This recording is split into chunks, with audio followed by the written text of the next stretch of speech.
This is Jordan Tower with JT News. Make sure you smash that like button, smash that subscribe button. Let's get right into the news. Well, Meek Mill, okay, this isn't gonna end well for him, okay? He's made a lot of enemies at the same time, okay? Rick Ross put Meek Mill on. There would be no Meek Mill right now today if it wasn't for Rick Ross. Rick Ross got Meek Mill out of Philly at a time where like a lot of people were trying to do things with Meek Mill and it just wasn't working. Like T.I. was trying to do things with him, but wasn't working. Rick Ross really had to like put Meek Mill under his belt and like make people believe in him. Meek Mill had Philly for sure with his DVDs and his mixtapes, but it wasn't reaching far beyond that. His voice and everything, it just wasn't catching. It took someone like Rick Ross to really A&R and show him a different way. And if he was smart, he would try to. I think he messed things up with Rick Ross after that last album that they just put out. It only sold 33,000 the first week, and I think Meek Mill thinks he's beyond that. You know, he's in many interviews saying, "Yo, I'll never sell less than 100,000 the first week." And he did that week. And he thought he was going to do bigger numbers. And I'm going to be honest, the records, there was some good records on there that should have made it sell upwards of like, it should have done at least 60, you know, but it just didn't. And it's okay, you know, like 33 is still good. Because it was a real 33. It wasn't like labels spending too much money and all this other stuff. Like it was an organic 33,000. So, you know, Meek Mill kind of brushed Rick Ross aside. I'm gonna tell you, like, especially when he signed to Rock Nation. You know, Meek Mill would complain about his label deals. Meek Mill puts label. And this is like, I'm doing this video as like a pattern of like who Meek Mill is. Because he even ended up leaving Rock Nation. You know, when he vowed like, oh, they're doing this and that, and they're not, you know, it's just not, everywhere he goes, it's not working. He says, I haven't been paid. He did this in 2021. And this was like directed at Ross, because really he signed to Ross, then Atlantic, or was it Warner, or whatever he's at. They dropped him anyways. But he says, I haven't gotten paid for music, and I don't know how much money labels make off of me. I need lawyers. This is a guy who knows billionaires. He's all connected, right? He signed to Rock Nation, right? Ask the record label how much he spent on me as an artist. Then you ask how much they made off me as an artist. I'm about to make my record deal public so the world can see what these people are on. Yeah, he's calling out Rick Ross on that, basically. You know, he was at odds with Rick Ross for about a few years before that, because he felt like, I'm connected with Jay-Z now. Me and Jay-Z are besties. When Rick Ross has been friends with Jay-Z forever. He was signed by Jay-Z. You know, so it's like, and to Def Jam, not to Rock Nation. Meek Mill was on a Rock Nation management deal and wasn't even getting that much stuff. See what they do for Meg Thee Stallion? She's in Cheetos commercials. She's in Better Help commercials, you know? And it's like, jeez. They ain't even doing that much for you, bro. They set up a whole label for you and you didn't sign anybody. That's just one instance. He left Rock Nation recently. They gave him a whole label and everything, right? They were doing reform projects together, but he just felt like he was just beyond Rock Nation. They're not doing anything for him. So, you know, still cool with Jay-Z because you don't want to be bad with him, but he wanted to do his own thing. It's not working, okay? And honestly, Jay-Z was probably like, you know what? If you know, it's kind of a slap in the face to leave and be like, I can do better without you, and you're not, you know? So it's like, you can't go back that way. And then you got Charlie Mack from the beginning.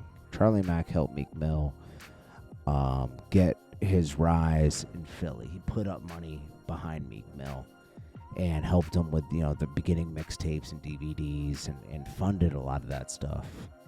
And he had some type of deal worked out with Charlie Mack. Charlie Mack is like big time, he's like friends with Will Smith. Like Charlie Mack is a legend. Okay, look him up. And they're not at odds today, but back then they were, when he went and signed with Ross and kind of cut Charlie Mack out of the whole equation.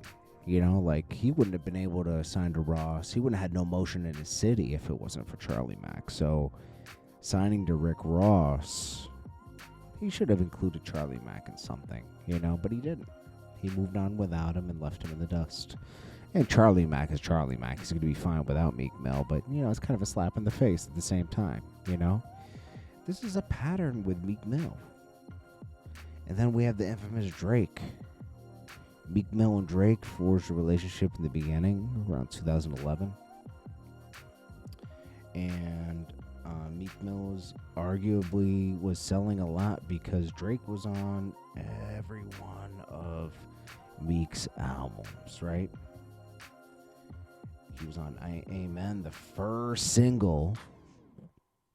real single that Meek Mill dropped for his album was Amen. And that was a big look, right? And then he was on the next album.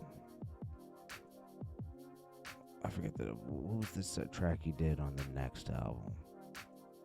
He was on every album that Meek did for the first couple years, making it sell upwards of 200,000 the first week, and really giving Meek Mill a big head. Cause Meek thought he was doing this on his own. He was like, "Yo, I'm that guy.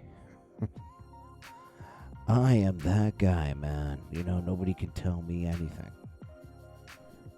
But I'm gonna tell you something.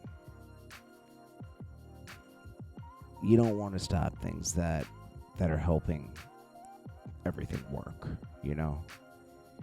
And he did that when he started dissing Drake. Now let's first, okay. Let's see. He got DC4. What was the album for? Dreams Worth More Than Money. He's on Rico. Okay, that's this track with Rico. What was the album before that, though? Didn't he have an album in between? Nope. He just dropped mixtapes. Jeez. So he did Dreams and Nightmares in 2012, and then his next album. I didn't know he had that much time between his next album. He had a whole 3 years. He just had so many mixtapes out that it felt like something. It's interesting. Okay, so Drake was on Rico, and then he dissed Drake that same year, and things weren't the same for him for a while. Even though I could arguably say DC4, and I think Wins and Losses is some of his best work. He didn't have Drake assistance on those, and they still did okay. They just didn't do the same. They weren't doing 200s the first week. It was more in the hundreds,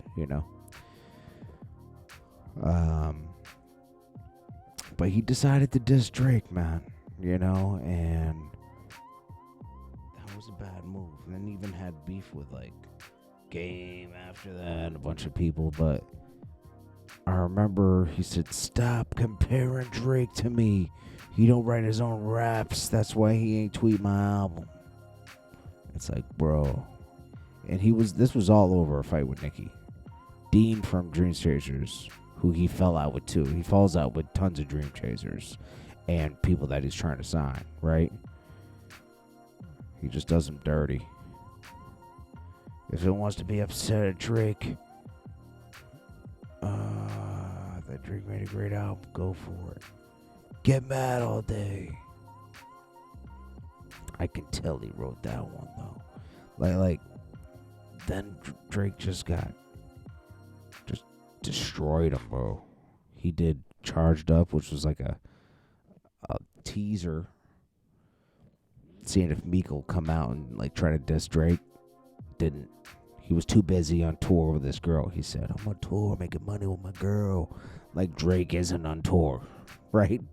Drake isn't busy, right?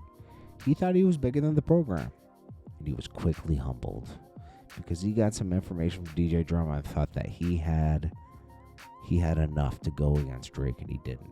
And this is just establishing a pattern with Meek Mill. He falls out with people. Like, look, even with Nicki Minaj, she's had messy breakups with every girl he's been with. And everybody has the same problems with this guy. You know, and now he has the biggest problem. Arguably, the next Drake problem is AKADEMIKS, because AKADEMIKS is interviewing everybody that has a problem with Meek Mill. And they're able to air their grievances. And when you add all that stuff up, with the Rick Ross stuff, like, all that stuff will come out. With the Rick Ross stuff and the Drake stuff. You know, he tried to destroy Drake's career. This is something that helped him. Right? You see that the problem is Meek. He's his own issue. There's something going on in his mind, bro. And, you know, he'll chalk it up to something like that.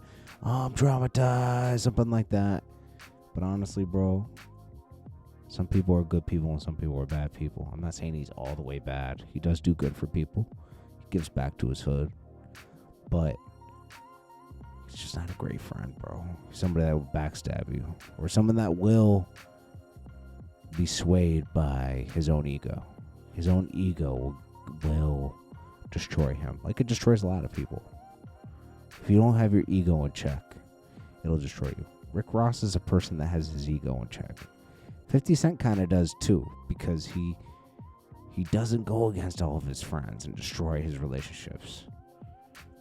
You can tell people that have checked their ego. And you can tell people that don't, and they let it go to their heads, and they get power hungry, and they just self-destruct. And that's what Meek does. He's self-destructing. And now he has a big problem with AKADEMIKS. And if I were him, I would try to squash that immediately. Because he's just going to keep exposing and being a platform for people that do not like Meek Mill. This is Jordan Tower with JT News. Let me know what you guys think. Peace.